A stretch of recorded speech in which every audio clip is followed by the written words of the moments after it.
Bismillah ar-Rahman ar-Rahim. I welcome you, my brothers and sisters, to this very short reminder discussing the first 10 days of Dhul-Hijjah, looking at some of its virtues, some of its important benefits, and some of the recommended acts that we are to perform. The first thing that I remind myself and you with is that these days, they are not like any other days of the year. The Prophet ﷺ, he tells us that these days, they are the best days of the entire year. أفضل أيام الدنيا العشر. The best days of the entire year are the days of the first 10 of Dhul-Hijjah. The Prophet ﷺ, he also tells us, ما من العمل الصالح أو ما من الأيام العمل الصالح فيها أحب إلى الله من العشر. There is no righteous deed that is more beloved to Allah than in the first 10 days of Dhul-Hijjah. Meaning that if we do a righteous deed in any other time of year, and we do that same deed in the first 10 days of Dhul-Hijjah, the reward is multiplied manyfold, and it is a means to attain Allah's love and His mercy and His blessings. So we have to make the most of this opportunity. The Prophet ﷺ, he tells us in another hadith, تعرضوا لنفحات ربكم فإن لله نفحات من رحمته يصيب بها من يشاء من عباده. Subhanallah, the Prophet ﷺ, he is teaching us how to be smart and intelligent when worshipping Allah. And he tells us when the winds and the gusts and the opportunities of Allah come your way, then make the most of them. Be extra determined and extra focused and increase in your righteous deeds when these winds and opportunities to attain Allah's mercy come your way. Because surely Allah has these opportunities that He blesses and favors and honors us with to attain a great amount of reward in a small amount of time. Subhanallah, just the way we anticipate for Ramadan, the entire year to come, and we have that countdown for Ramadan, and then we are focused and we are determined, and we build ourselves up for the last 10 nights, and we try to worship Allah the best that we can. Then similar to this, we have to build ourselves up, and we have to be determined and focused and increase in our worship in these first 10 days. Because these 10 days are the most beloved and the best time for us to do righteous deeds and the most beloved to Allah. So we cannot afford to treat these days like any other days of the year, because the reality is none of us are truly promised to witness another Dhul-Hijjah or another Ramadan ever again. Only Allah knows how long we have. So if Allah has blessed us, we have to make the most of this opportunity. And this is not something which is restricted to the people that are making Hajj. May Allah make it easy for the Hujjaj, and may He favor us and honor us to go back and visit His sacred house. Ameen. But this is not something which is specifically restricted to them. No, this is for all of us, wherever we may be. We have to increase in our righteous deeds, and there's a number of ibadat which we're going to be looking at, inshallah, which we are supposed to do and increase in. I ask Allah, He gives us a successful and a blessed first 10 days of Dhul-Hijjah where we are worshipping Him to the best of our ability.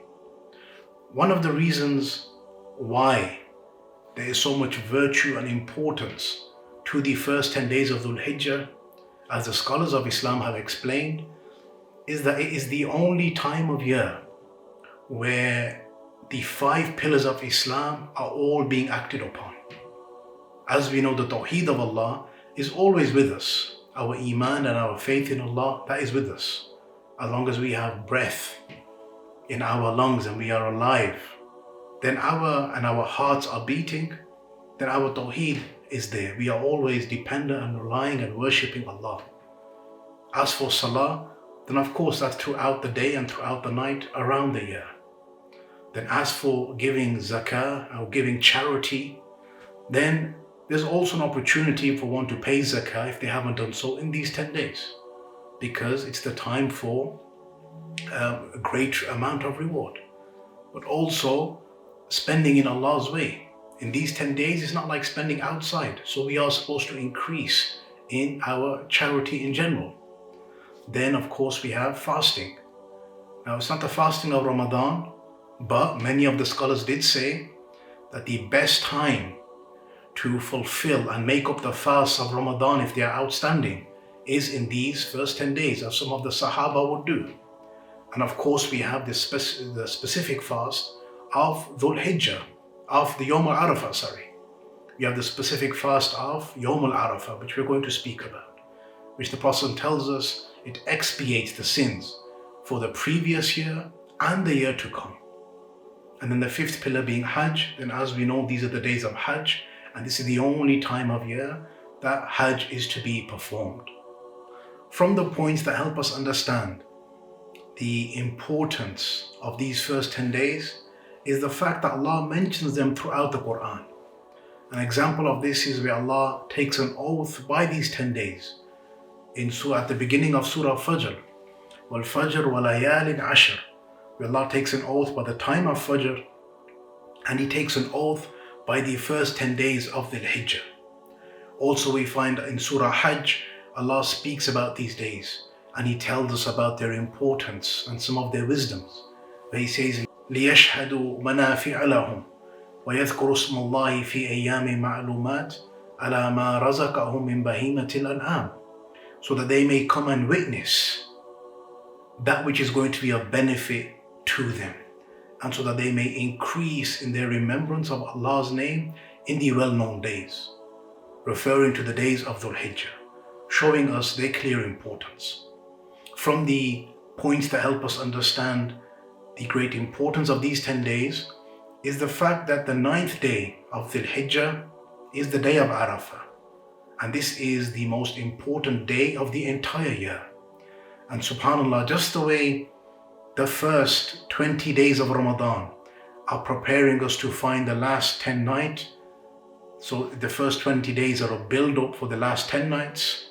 Then similar to this, the first 8 days are a build-up to prepare us spiritually and mentally to increase in our dedication and our worship on the day of Arafah, which, as we know, is a day of greatness, a day of forgiveness, a day of mercy, a day of our du'as to be accepted, that day where we're going to be fasting also.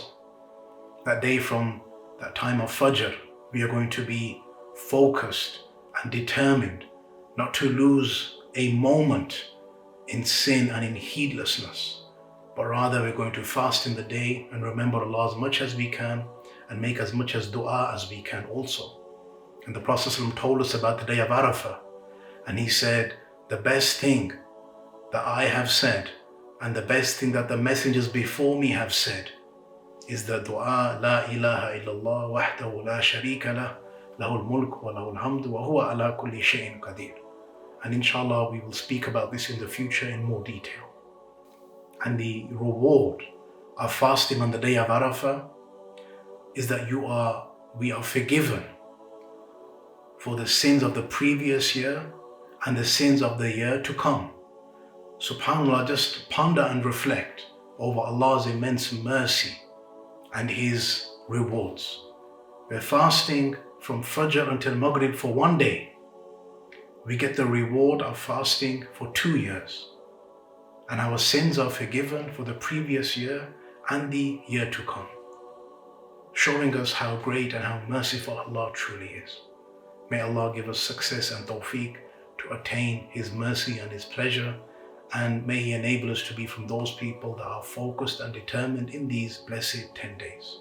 With regards to the recommended acts that we are all supposed to perform in these days, then subhanAllah, they are many.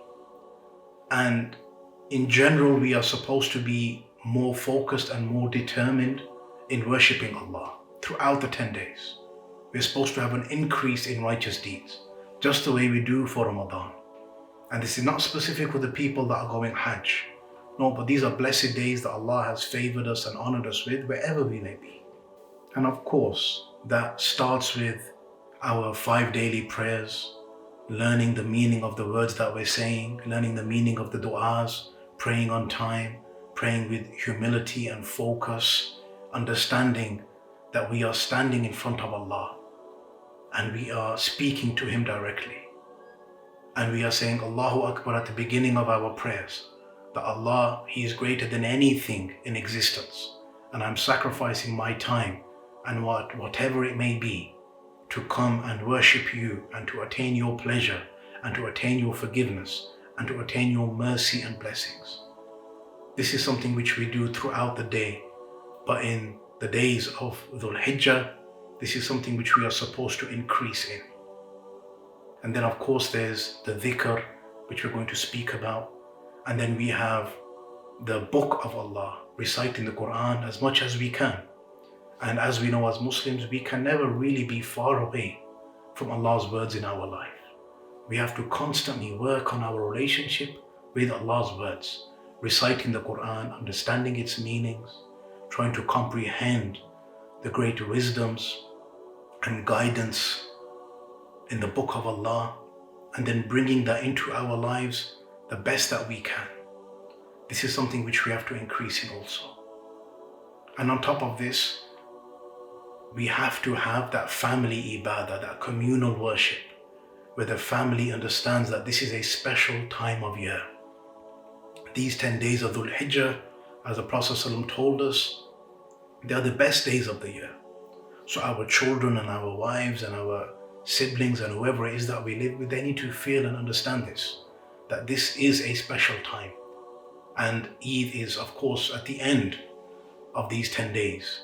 We have to make a special effort to create these loving and memorable memories that are going to have an impact on our souls and our psychology and our memories, that are going to help us become better Muslims and that version of that Muslim that we all want to be. From the specific ibadat that we are to perform in these 10 days is the fasting of Dhul-Hijjah, the 9th of Dhul-Hijjah. And we've already spoken about this in this video. The reward is that we have our sins forgiven for the previous year and the year to come. And we've spoken about this. The second specific ibadah for those that are not performing Hajj is the sacrifice, the dhabiha or the qurbani. So we'll hear a lot of advertisements for different sacrifice that we can make for those that are sacrificing. Then, as we know, this is a lesson that we learn about giving up something that Allah has blessed us with. And this is something which we learn from the story of Ibrahim alayhi salam. And time does not permit us to get into all of the benefits, but this of course is an important ibadah. And for those of us that are performing it, we should go back and learn about it in more detail. We should go back and learn about it in more detail. And for those that are performing it, then we don't trim our hair or cut our nails from when Dhul-Hijjah starts until the dhabiha, the sacrifice, is made. After the Eid Salah on Eid al-Adha. After the Eid Salah, the sacrifice will be made, and then we can trim the hair and cut the nails. If someone does this out of forgetfulness, or they forget, or mindfulness, or if there's a necessity, somebody clips a nail or he hurts part of his nail and he needs to remove it, same thing with hair. If there's a necessity to do so, then there's no problem in that. And if one forgets, then there's no problem in that also. From the important ibadat that we are supposed to perform in these first 10 days of Dhul-Hijjah is an increase of Allah's remembrance. وَلِيَذْكُرُوا اسْمَ اللَّهِ فِي أَيَّامٍ مَعْدُودَاتٍ, so that they may remember Allah's name and increase in remembering Allah's name in the well-known days, referring to Dhul-Hijjah. Now, as we know, remembering Allah and making our dhikr is something which we cannot live without. It's one of the most important acts of worship that we perform.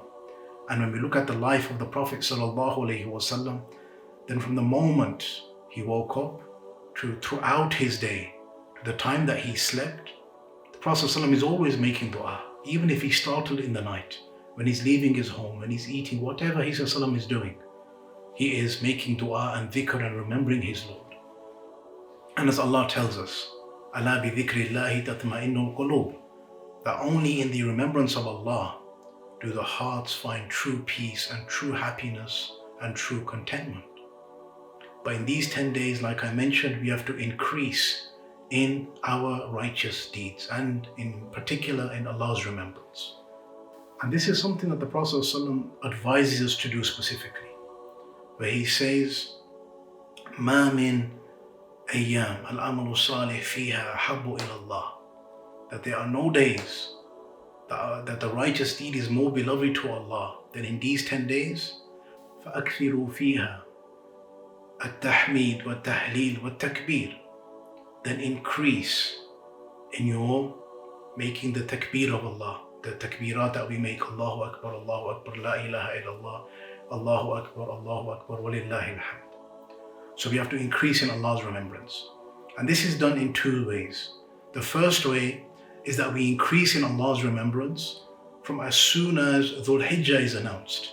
When the first 10 days start, then we increase in Allah's remembrance. Wherever we are, we increase in these takbirat and His remembrance in general, wherever we are. And then we have the takbirat which are specific, which start after every single salah, from the day of Arafah until Asr on the last day of Eid. So they continue for those 4 days.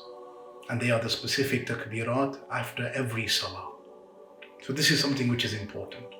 And of course, another specific and important act of worship is making dua. And like I mentioned previously, one of the most important du'as for us to make is that what the Prophet ﷺ said, the best dua that I have made, and the best dua that the prophets and messengers before me would make on this day was La ilaha illallah wahdahu la sharika lah, lahul mulk wa lahul hamd wa huwa ala kulli shay'in qadir. That there is nothing that deserves to be worshipped except for Allah, and there are no partners with Him. He deserves all praise and all thanks. And everything in existence is part of His dominion and His mulk. Lahul mulk wa lahul hamd wa huwa ala kulli shay'in qadir. And He is over all things capable at all times. He is all powerful and almighty. This is something which we are supposed to increase in, especially on the day of Arafah. This is the best dua that we are to make, as well as every other dua, because it is the day that Allah accepts the supplications. In ending, I ask Allah that He forgives us for our shortcomings. He makes these first 10 days in the day of Arafah a blessed one for us all, that He accepts the Hajj for all those that are going, and He makes it successful for all of those that are traveling out there, and He returns them with a Hajj al-Mabrur, a Hajj that is accepted, and He returns them safe and sound to their families, and He enables us to increase in our determination and our focus and our knowledge and our worship in these days. And surely Allah knows best.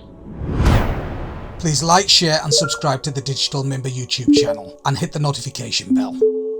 Please also like, share and subscribe to our Facebook and Twitter. Links in the description of this video.